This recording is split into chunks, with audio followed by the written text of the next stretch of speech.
Bonsoir, bonsoir, bonsoir, toute la grande famille dans le monde entier qui suivait l'école de la prière. Bienvenue ce soir dans notre leçon sur les 7 sortes de la prière. Que le Seigneur vous bénisse, vous qui suivez l'apôtre Rebundia dans les nations. Que Dieu vous bénisse abondamment, abondamment. Shalom à toute la famille Vie Abondante, la communauté Vie Abondante dans le monde entier. La Vie Abondante Paris, la Vie Abondante Kinshasa, la Vie Abondante dans le monde entier. Que le Seigneur vous bénisse. Bien-aimés, aujourd'hui nous allons parler de 7 sortes de prières. Donc là où vous êtes en train de me suivre, prenez la position qui vous convient. Nous allons prier. Seigneur, nous te disons merci. Merci pour cette grâce. Merci pour ces privilèges que tu nous donnes. Quel bonheur d'apprendre à prier. Père, les disciples ont dit, enseigne-nous à prier. Nous voulons apprendre à prier. Nous voulons apprendre à prier de la bonne manière. Nous voulons apprendre à prier de manière à avoir des résultats, des miracles. Père, j'ai prié pour ton peuple qui me suit ce soir dans l'école de la prière. Que sa vie de prière ne soit plus jamais la même. Que cette personne soit enflammée, embrasée pour toi, Seigneur. Père, j'ai prié que cette leçon bénisse des hommes et des femmes dans le monde entier. Et que des vies soient totalement transformées par la puissance de Dieu. Alléluia. Que tu bénisses ton peuple abondamment, abondamment. Soyez bénis. Oh, gloire à Dieu. Bien, nous allons ouvrir notre Bible dans le livre de Éphésiens. Éphésiens chapitre 6, verset 18. Je vais lire la parole de Dieu dans Éphésiens chapitre 6, verset 18.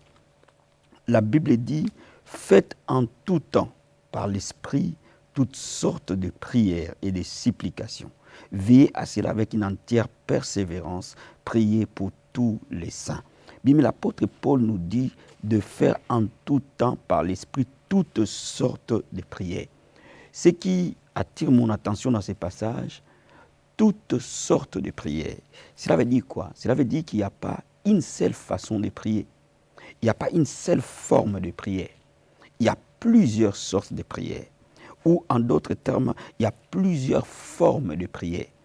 Voyez, la plus grosse faiblesse dans l'Église aujourd'hui, c'est que nous prions que d'une seule manière. Nous mettons toutes les prières dans un même sac.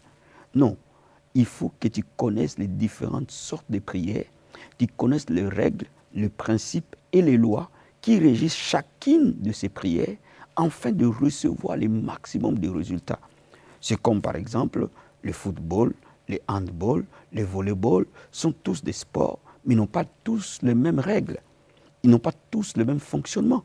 De la même manière, la prière, il y a plusieurs sortes et chacune de ces prières a un but spécifique et a des règles et des lois spécifiques. Et regardez ce que la Bible nous dit dans 2 Timothée, chapitre 2, verset 5.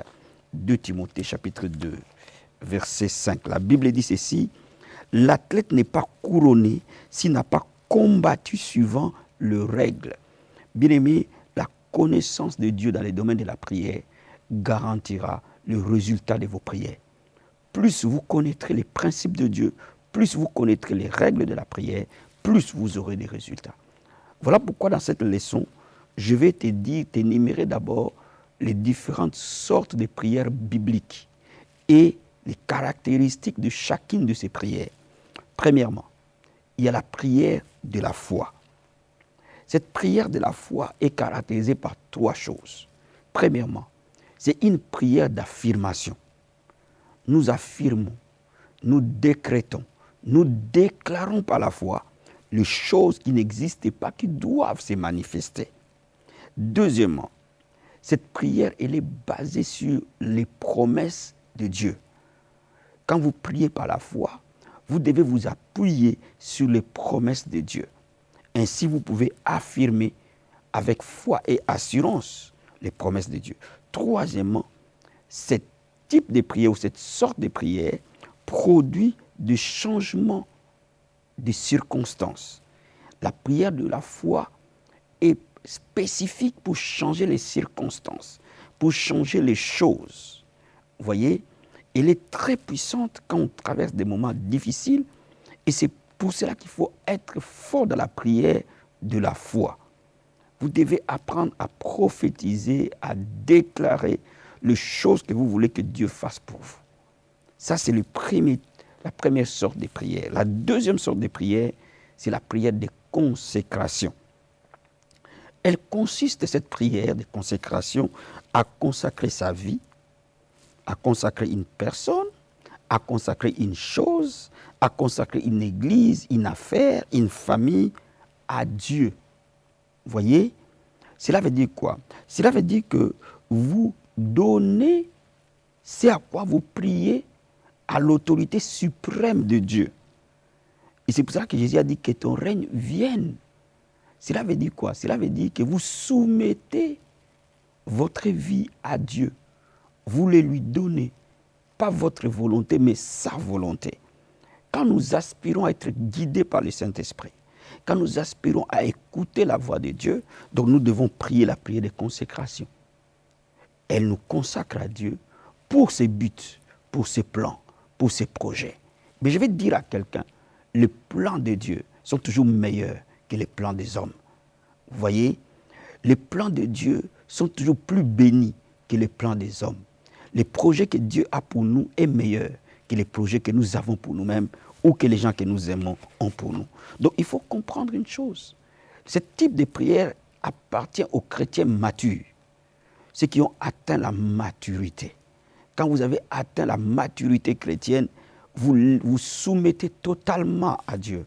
Vous soumettez à la direction du Saint-Esprit. Ce n'est plus votre volonté, mais c'est sa volonté qui prime. Ce n'est plus vos désirs, mais ce sont ses désirs qui priment dans votre vie. Alléluia. Il y a la troisième sorte de prière qu'on appelle la prière d'adoration. Cette prière, elle élève les œuvres de Dieu. Elle élève les actions de Dieu. Elle élève la manifestation de la puissance de Dieu. Alléluia. Mais elle élève aussi ce que Dieu est, la nature de Dieu. Elle élève le caractère de Dieu. Elle élève la fidélité de Dieu.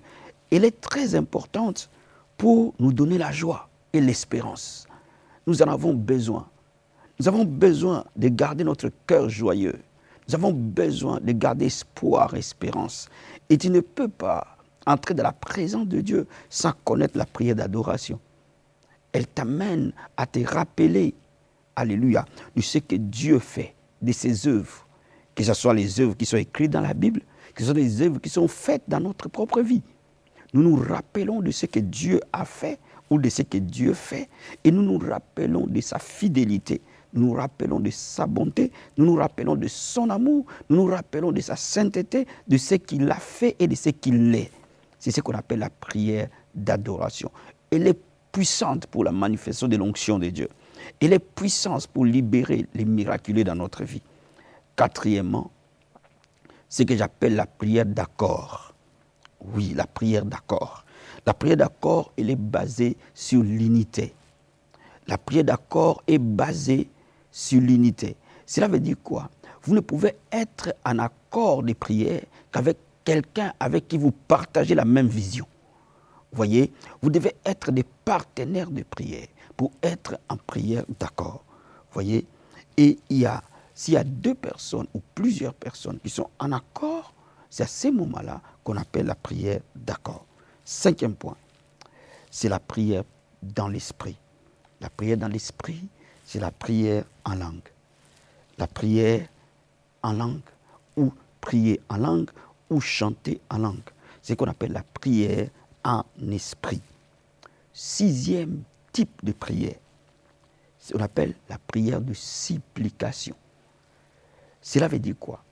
L'homme s'humilie devant Dieu pour obtenir une grâce exceptionnelle. Lorsque les situations sont bloquées, lorsque les situations sont fermées, il est important que tu t'humilies à Dieu. Et cette forme de prière, de supplication, peut s'accompagner par des jeûnes, peut s'accompagner par la repentance profonde, peut s'accompagner par des nuits de prière, peut s'accompagner par des privations particulières. Vous voyez, ce type de prière s'accompagne par des retraites. Quand on va s'humilier devant Dieu, parfois on se retire. pour chercher la face de Dieu. Parfois, on s'humilie devant Dieu. Ça peut s'accompagner de repentance avec des larmes, de gémissements. Vous voyez, vous cherchez vraiment Dieu de manière désespérée. Et la Bible dit ce qui les cherche, le trouve. Alléluia. Et la septième sorte de prière, c'est la prière d'intercession. Vous intercédez pour une personne. Vous êtes comme un avocat pour une personne, pour une famille, pour une église, pour quelque chose. C'est-à-dire quoi? Cela veut dire que vous êtes entre Dieu et la personne. Vous défendez la cause de la personne comme son avocat. Mais cela est aussi, vous pouvez être son défenseur devant les diables. Alléluia. Quand quelqu'un intercède contre les forces des ténèbres, il devient le défenseur, le protecteur. Vous voyez, cette forme de prière, elle est très très puissante. Mais dans le cadre de l'école de la prière, nous allons plus nous appesantir et rester dans 3 types de prières ci-après. La prière de la foi, la prière de supplication et la prière de l'intercession. Nous allons plus nous accentuer sur la prière de la foi, la prière de supplication et la prière d'intercession. Ce sont les 3 types de prières que nous accentuerons dans l'école de la prière. Ceux qui sont dans l'école supérieure du ministère vont accentuer sur ces 7 types de prières. Donc, si ce moment t'a béni, bien-aimé, n'oublie surtout pas de liker la vidéo et de nous laisser un petit commentaire.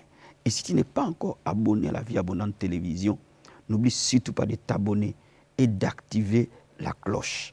Et quant à moi, je vous souhaite une très très bonne soirée. On se dit à la prochaine à l'école de la prière. Bye.